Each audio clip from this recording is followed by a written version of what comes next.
broadcaster Craig Foster and New South Wales One Nation Leader Tania Mihailuk. Good to see you both. Yeah, how are you guys? Thanks so much for joining us this Friday night. We've got a lot to get through. Look, let's start.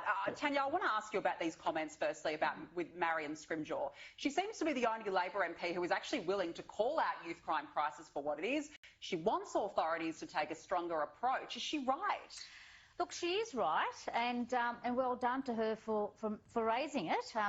You know, I was once a Labor MP, so I know how hard it is to be courageous in that place, because I'm sure she'll be silenced pretty quickly after this. Look, the first thing I would say with Northern Territory in particular, and you raised it, is the issue of age of criminal responsibility. The fact that they've raised that to 12, from 10 to 12, knowing that they've got kids that are as young as 10 and even younger, stealing vehicles, breaking into homes. There is an absolute wave of crime hitting areas across Northern Territory and indeed other parts of Australia, including regional communities. Look, I think there are two issues here. One, when it comes to Northern Territory, the Prime Minister and indeed everybody has known for a very long time there is a real crime issue there. There's an issue around consequences and actually throwing the book at this type of crime. And it's enough. You can't keep putting these kids out on bail every time. You can't keep saying, look, let's take a softly approach. How can you do that? Correct. It's not a victimless crime. There are kids that are hurting other kids. There are parents and families being torn apart, people losing their homes. There are people being hurt. And the other issue I want to raise, Danica, is the social media. It's horrendous. This idea that young people think that they can be influencers and go out there and there are no consequences is a disgrace. Correct. There has to be real consequences and there has to be people made examples of. That's what we need. We need examples made out of these young people. It's all on camera. Correct. What else do you need? There's the evidence for the court. The thing is, as I said, they're fearless. They're not scared. They're not scared of the authorities. Not at all. They're happy to face the authorities. Craig, as we just mentioned, a lot of these criminals, they're doing this because they want the social media notoriety. Yeah, wow. Does that frighten you? That's scary. That is scary to see that, you know, kids are capable of doing that. You know, I have friends up in a section of Queensland who the actual street, I found out recently, really worryingly, has had so many break-ins that the people in the street have had to band together and get a security guard in the street. Wow. Yeah, I was just up there over January. That's terrible. Yeah, and I was thinking, wow, like this is really extraordinary. So, okay. But my question is this. Firstly, under international principles, kids, actually it's under, I think, the age of 14, where the United Nations says that that's the official age of criminal responsibility. And so, therefore, under that, of course, there has to be consequences. But consequences don't have to be putting them in a cycle of detention and incarceration, because what the research says is once they're in there, you know, that cycle just kind of continues. So my question is, you know, are we not... I think we're serious about it. You know, your question, let's get serious on crime. I think we're probably serious. I think most, if not all, police are doing the very best they can. The problem is, are we effective? And what is really clear, certainly through my own experience with friends, is that we are not being effective. So too often what happens with these issues, most I would say today in our political landscape, is, and you made a point about, you know, one of the major parties and people not being able to talk. That's one of the big issues we have, is that people can't actually break those party lines and say, we have to do something about this and have a really sane conversation. And what that means is we end up not talking about, you know, effective ways forwards, firstly. And secondly, often the other party, doesn't matter who they are, their real intention is to say, you're doing a shocking job so we can get in, instead of saying, let's all fix it together. Oh, look, absolutely. There needs to be some sort of bipartisan approach to this. But, you know, there obviously are a lot of people that are being affected by this at the moment. Something does need to be done. Look, let's move on, because the opposition is accusing the government of fast-tracking hundreds of visas for Gaza residents fleeing conflict, with some of these visas being approved in just 1 hour. Now, Sharri Markson last night raised concerns about the government granting a visa to one Palestinian who allegedly liked horrific posts celebrating the October 7 massacre. Tania, if it's taking the government 1 hour to do quite stringent security checks, does it give you much faith that the right people are being approved? It's really disturbing to think how quick some of these applications have been processed. And we're talking about more than 2,500 have been processed since October. This is, you know, we should be erring on the side of caution here in Australia. We really should be. And The idea that we think it's okay to fast-track these type of approvals when we've got no idea ultimately whether we can rely on the paperwork that's being presented. We don't know the allegiances that some of these people have. It is incredibly sensitive. And I think about countries like Italy or Britain or Poland. Are people coming in the same numbers? Are they being given the same fast-tracking approvals? No, they're not. Okay, it's quite clear that this government is fast-tracking these approvals. And they're doing it at a complete detriment to Australia. I think Shari's right to raise concerns, and I think people should raise concerns. Yeah. Do you agree, Craig? Is it at the detriment of Australia? I think that the framing of it is all wrong, and I think it's James Paterson. Is it James? Patterson? Yeah, Senator James Paterson. Yeah. I think the way James spoke about it in the last couple of days is really quite dangerous, actually, because I sit on the Multicultural Council, and therefore I'm close to both the Jewish Australian community and the Palestinian community, and of course. Yeah, the Muslim and the Arabic and all of them, and I want to see all of them treated appropriately. And when we frame it in this way, what we do is we're basically telling Australia, that all Palestinians, have a sense of criminality, and that's clearly not right. There are tens of thousands of them. Craig. What we're saying is that you actually have to have stringent processes in place. That's what we're actually saying. I get that. Instead of fast-tracking these approvals, that you're actually doing the thorough checks I get that. So that Australians deserve and expect of their governments. I agree with you. Of course, holding government accountable to the processes that are there are really important, but every refugee goes through a process. Now, the reason I know this, because I was involved with Minister Hawke and Maurice Payne, the Foreign Minister, on getting emergency visas for Afghan women to get them out on these exact visas.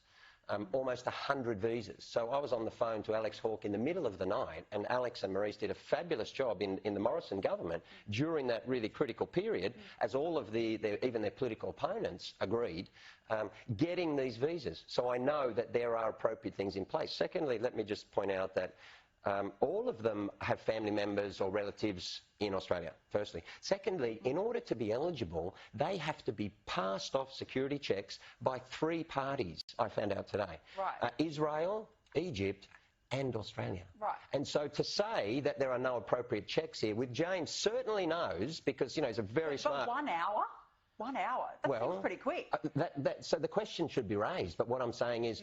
He knows that there are checks there, firstly. Coming from us, from Australia. It's about us. We are one of the 3 parties. Yeah, we are one of the 3 parties. It's about what we think is the right way to go. Okay, that's fine. But I don't think an hour is okay. But to say that there are no checks in other words, there are a level of security checks which are going on, and James knows that. And so what happens in these moments is, Palestinians, it doesn't matter who it is, but Palestinians, Australians are all going, oh, come on, look. I don't think that's appropriate. Okay. Holding government accountable, making sure that, we have the protections in place is absolutely critical. Sure. But when we talk about it, let's just talk about it. Of course, that's what I'm saying. I take your point. I want to ask you guys, because the Prime Minister admits that Coles and Woolworths, the duopoly there is wrong, but he says he won't forcibly break up supermarket chains. He said, quote, "We are not the Soviet Union." Tania, should the government intervene on this? I mean, the US and the UK, they've got divestiture powers to do just that, or is the PM right? Should he stay out of this? Look, I have to put my economics hat on this, so I'm not a big fan of divestiture powers in this case. I've got to say it's a little bit more complex. It is very complex. What Littleproud is suggesting is far more complex than people realise. Yeah. The idea that you've got to, you can't just give that type of legislation to the ACCC. You would require the ACCC to make application to the federal court. You'll end up in lengthy, protracted court cases, because you essentially have to prove that there's an abuse of market power. It's much more complex than people realise. Yeah. So I don't think the coalition is necessarily proposing the right path forward, because people need an immediate solution. Correct. This is the problem. They need an immediate solution, not one that's 18 months down the track after a court case. The other problem is Albanese is suggesting an idea that you open up to international supermarkets, and I think that's a problem in itself. It's a problem for farmers, it's a problem for Australian consumers, and that's not the answer either. Yeah. So they should be looking at the high energy costs that are associated around at every level of production in Australia. There are other things that they should be looking at, and there's ways of actually ensuring that the penalties are a real deterrent to these supermarkets when they're price gouging. Yeah. I don't think the solutions by either major party currently being proposed are the right answer. No, but I mean, the thing is, there are 2 inquiries going on right now. Yeah. But as you mentioned, we're not expected to get the findings, Craig, of these inquiries until 2025. Well, we can't wait that long for prices to go down. Do you think there needs to be a level of government intervention? Possibly. I think, firstly, it's good that we're asking the question, and this hasn't happened for a long time. So I think you've got broad support, certainly community support, and it looks like broad political support for, some solutions, because everyone who's in, in the political class, if you like, is saying, look, my constituents are feeling the pain here, right? So I need to do something. I volunteer at a really wonderful place called Addison Road Community Centre here in Sydney, and what I can tell you is that the need for just basic provisions to get through tonight and for their children has increased by several %, over the last year, and is still increasing. So hundreds of people in line every day just to get a box of food. So, from my perspective, we need to do something. I do think that there is an argument for a basic set of provisions that, all Australians need to be able to get through the next week, that we have some controls around those just to provide people with an opportunity to, feed their families, which at the moment, sadly, is not always happening. No, look, cost of living is still front of mind for many, so it's not going anywhere. Now, we've heard this week that working from home could become a legal right for millions of Aussie workers under a major review from the nation's employment watchdog. Tania, in your view, is this overreach? What about the impact that this could have on employers if they're then forced to make this a legal right? Look, right now, people need to understand there isn't a legal right. You have a right to ask your employer, for a flexible working arrangement. Of course, you have that right, and together you can negotiate with your employer what best suits both you and indeed your employer. It's just not feasible for most industries out there, okay? You can't imagine people working in the construction industry working from home, right? Yeah, it's not going to happen. Yeah. But ultimately what's happened here is Federal Labor has a problem. They don't want to... They should be telling their public service, and indeed all of the states out there should be telling their public service to come back to work, I think. Absolutely. That's what this is about. They're hiding from the real issue, and that is they don't have the authority or the will to actually tell their workers to come back to work. Back well, they're to the scared. Office. They're worried about backlash. They're worried about the unions. That's right. They're worried about strikes. They're worried about backlash. But they're not worried about the small business operator. No. Okay? They're not worried about the mums and dads businesses that are doing it tough, that really need people there at the shop front, for example, or on the factory floor. It is not... it is really bad, I think, for Australia's economy to go down the path of actually making this a legal right. It doesn't. It's already... There's so many people already working from home. Well, this is it. I mean, we work from home during the pandemic. Right. This is the argument, Craig.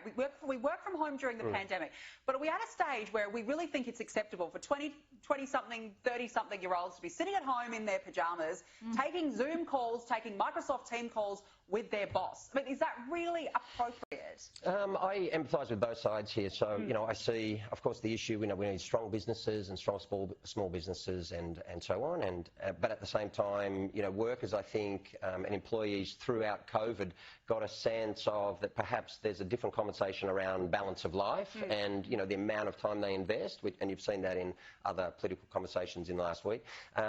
I must say that this is only one of the conversations that we're going to have going forward. I think there are certain industries where people can do it and others not. But I'll be more concerned about, Australia preparing for the kind of AI and robotics revolution, that's coming in the next 10, 15 years. And having scary revolution. And projecting out more so that we're not people's constantly... lounge rooms, eh? From your lounge room, perhaps, while you're on the computer, sitting in your pyjamas, watching it all unfold. Forget about towns and cities that need people out there working and buying food. I just wonder if it's just overreach. Look, it's an interesting conversation. We're going to have more on that later in the program. Tania Mihailuk, Craig Foster, lovely to speak to you both, as always. Thank you so much. Have a great weekend.